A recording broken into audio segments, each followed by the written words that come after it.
guys, welcome back to my YouTube channel. Don't forget to like, comment, subscribe, and share to your friends.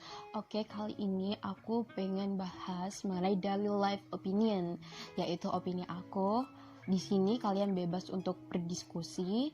Sini aku ambil tema the new normal yang lagi populer sekarang guys. Banyak banget beritanya. Coba kalian lihat deh di sini.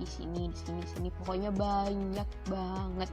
Dan ini akan dicanangkan di Indonesia. Jadi aku udah baca beberapa berita. Video ini diambil dari berbagai sumber. Nantinya aku bakal cantumin link di bawah di description boxnya. Kalian bisa lihat betapa signifikannya data yang aku dapat.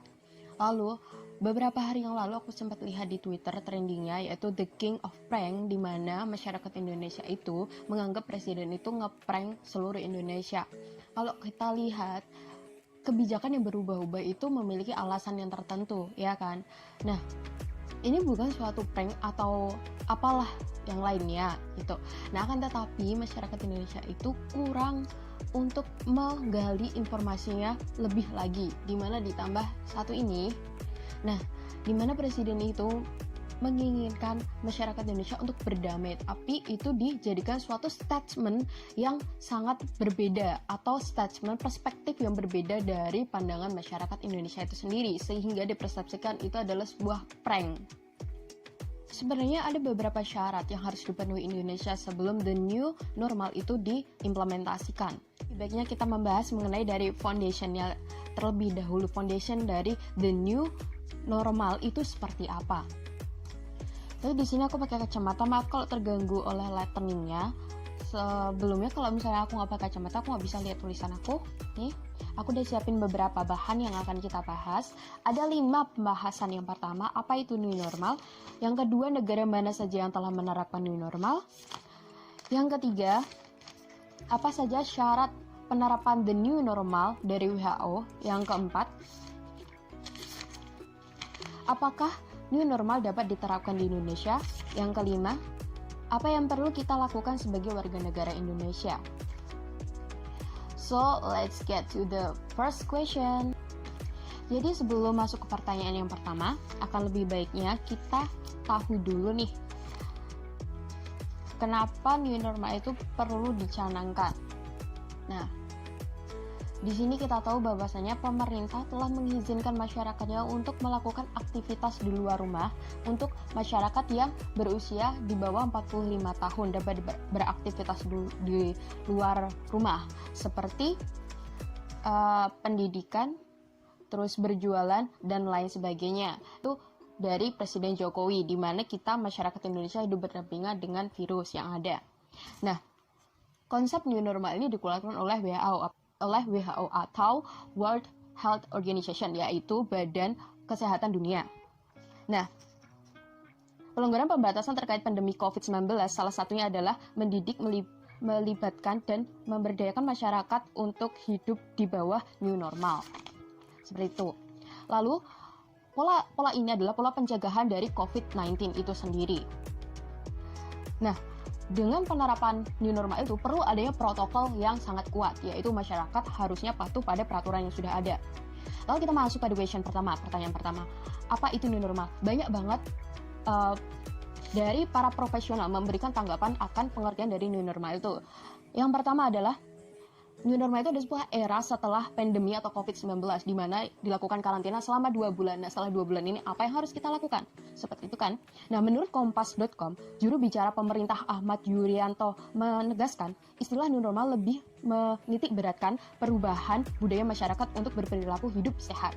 Lalu yang kedua adalah, menurut dari Ketua Tim Gugus Tugas Pencegahan Pengawasan COVID-19,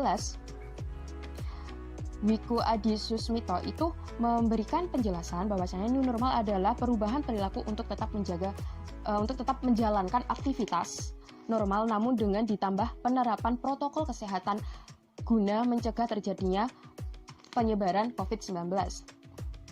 Lalu new normal ini dilakukan sampai adanya vaksin. Jadi sebelum ada vaksin itu harus dilakukan new normal ini untuk menjalankan sebuah aktivitas di suatu negara. Lalu selanjutnya adalah menurut seorang epidemiologi dari Griffith University Australia, Dr. Diki Budiman, juga memaparkan new normal merupakan bagian dari strategi yang diterapkan selama belum ditemukannya vaksin atau obat untuk virus corona atau COVID-19 itu.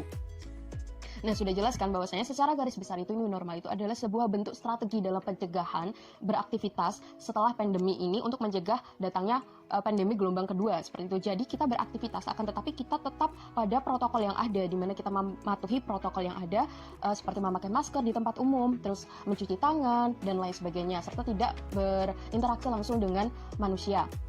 Maksud saya di sini adalah di mana kita tidak melakukan jabat tangan dan lain sebagainya. Lalu masuk pada pembahasan kedua, yaitu negara mana saja yang telah menerapkan new normal.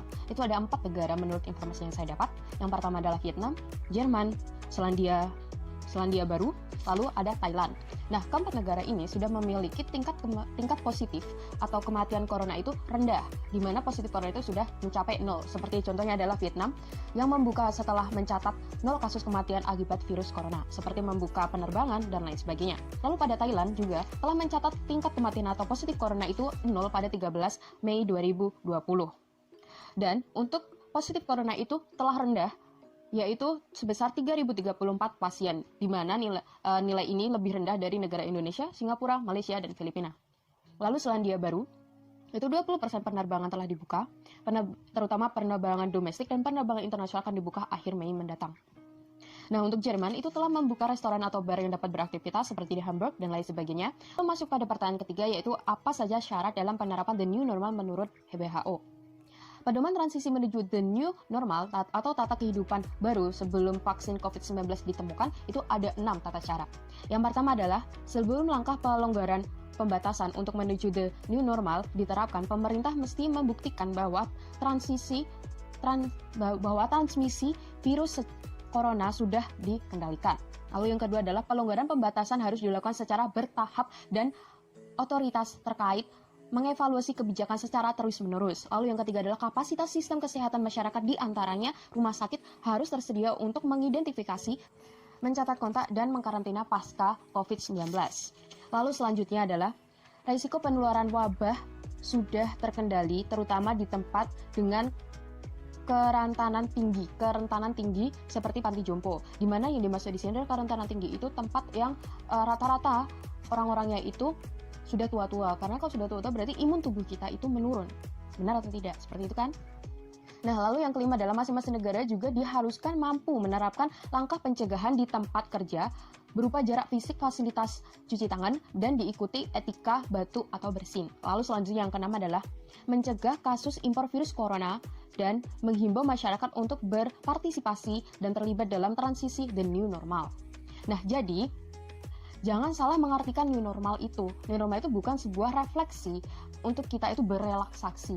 Enggak. Tapi sebagai dari sebuah bentuk untuk kita lebih disiplin lagi untuk mencegah COVID gelombang kedua datang ke negara kita. Dan menjaga jarak. Jadi jangan sampai melonggarkan kedisiplinan kita akan peraturan yang ada. Selanjutnya masuk ke pertanyaan yang keempat, yaitu apakah the new normal dapat diterapkan di Indonesia? Menurut WHO adalah negara yang dapat menerapkan. Ini adalah negara yang telah mengatasi COVID-19. Yaitu di mana angkanya itu telah menurun. Akan tetapi kita lihat Indonesia, akankah bisa Indonesia menerapkan ini? Langkah yang pertama yang kita lihat adalah menurut data yang saya dapat. Menurut data dari detik.com menunjukkan bahwasannya grafik kenaikan jumlah kasus corona di Indonesia itu mengalami kenaikan per 19 Mei, yaitu mencapai 18.496, di mana kasus ini naik sebanyak 486 kasus. Angka ini masih fluktuatif, bisa naik dan bisa turun. Dan dapat dilihat bahwasannya kasus aktif sebanyak 12.808. Hal ini dapat dihitung dari total kasus yang ada dikurangi dengan total sembuh dan total meninggal. Maka dapat dilihat angka yang positif corona atau yang aktif itu masih sangat tinggi dan jumlah kasusnya itu sangat tinggi di Indonesia. Lalu selanjutnya adalah masuk pada kurva perkembangan COVID-19. Pada data tersebut menunjukkan bahwasanya kurva kesembuhan juga mengalami cenderung menurun, yaitu dari 143 orang yang sembuh lebih rendah dari tanggal sebelumnya. dan total dari kesembuhan itu mencapai 4.467, yaitu lebih rendah dari tanggal sebelumnya. Angka kematian juga mengalami penurunan, yaitu 30 kasus kematian yang baru sehingga totalnya ada 1.221. Namun angka kematian ini lebih rendah dari tanggal sebelumnya. Akan tetapi dapat kita lihat bahwasannya kurva ini lebih rendah atau kurva kesembuhan ini cenderung lebih rendah 3 hari dari tanggal-tanggal sebelumnya. Ditambah negara itu harus memiliki tes secara masif. Di Indonesia kita tahu bahwasanya tes secara masif itu telah dilakukan, akan tetapi jumlah yang positif corona itu meningkat. Seperti dilansir dari sebuah berita itu menunjukkan bahwasannya untuk 10 hari tes kurva corona ini telah mencapai 12.276 spesimen baru. Nah, untuk contohnya di Jawa Timur sendiri, itu di mana terdapat 91 kasus positif corona, yang dimana angkanya mencapai 2.900-an. Angka ini naik dari hari sebelumnya. Nah, apakah the new normal ini dapat diterapkan di Indonesia? Kalau kita lihat postingan sebelumnya dari data-data yang telah saya paparkan dan dari hot news sekarang ini yang telah terjadi, di mana pemerintah telah membuka penerbangan lokal dan Bandara Soekarno-Hatta menemukan 40 orang positif corona. Lalu dapat kita lihat postingan yang diposting oleh Mbak Nana itu menunjukkan bahwasanya di mana keramaian di sebuah pasar, mall, dan keramaian di MCD itu sendiri banyak banget masyarakat yang tidak mematuhi protokol yang ada. Akankah the new normal ini dapat diterapkan di Indonesia saat ini? Menurut saya tidak. Kenapa? Karena masyarakat Indonesia masih kurang disiplin untuk mematuhi sebuah protokol yang telah dibuat. Lalu masih bersebarnya hoax yang ada, di mana hoax ini rata-rata berisikan adalah hate speech yang mengekspresikan diri di mana kebencian kepada pemerintah, dan masyarakat Indonesia menyalahkan pemerintah, padahal kita tahu bahwasannya pemerintah itu telah melakukan hal yang terbaik untuk Indonesia, untuk pencegahan COVID-19 ini. Harusnya kita mendukung apa yang telah dilakukan oleh pemerintah. Bagaimana COVID-19 ini dapat diterapkan di Indonesia jika masyarakatnya seperti ini? Dan angka kematian di Indonesia itu masih sangat tinggi, walaupun turun, tapi turunnya itu tidak drastis, akan tetapi bertahap. Dan angka di Indonesia itu masih 3 digit. Itu sangat-sangat tinggi sekali. Kalau kita melihat negara berkembang seperti Thailand, contohnya, di mana negara seperti Thailand dan Vietnam contohnya, di mana negara itu adalah negara yang memiliki kendaraan bermotor lalu lalang yang sangat banyak. Akan tetapi dua negara itu dapat menerapkan kedisiplinan dan patuh akan peraturan. Nah, apa sih yang harus kita lakukan sebagai warga negara Indonesia? Yang pertama, patuhilah peraturan yang telah dibuat pemerintah. Yang kedua, walaupun kita dibikin pusing oleh pemerintah dengan peraturan yang berubah-ubah, tetap taatilah peraturan itu, karena peraturan itu dibuat demi kebaikan, bukan keuntungan dari pihak manapun. Kalau kita tahu bahwasannya angka PDB Indonesia itu menurun, sehingga pemerintah akan menerapkan the new normal. Akan tetapi kondisi saat ini tidak sangat mendukung dengan adanya the new normal di Indonesia. Lalu selanjutnya adalah stop penyebaran hoax. Stop untuk membuat masyarakat menjadi cemas akan pandemik ini. Lalu yang keempat adalah saling mengingatkan, di mana kita saling mengingatkan satu sama lain untuk lebih care, untuk lebih peduli. Selanjutnya adalah berbagi berita positif. Kita dapat berbagi berita positif kesembuhan atau jumlah kesembuhan masyarakat yang telah positif corona, memberikan semangat kepada mereka. Lalu selanjutnya adalah tidak mudik. Dengan kita tidak melakukan mudik, maka kita akan menyelamatkan keluarga kita yang ada di rumah dan akan menekan angka dari positif corona di Indonesia. Oke, sekian dari opini aku kali ini. Semoga bermanfaat untuk kalian. If you enjoy watch this video, please give the thumbs up. Don't forget to subscribe.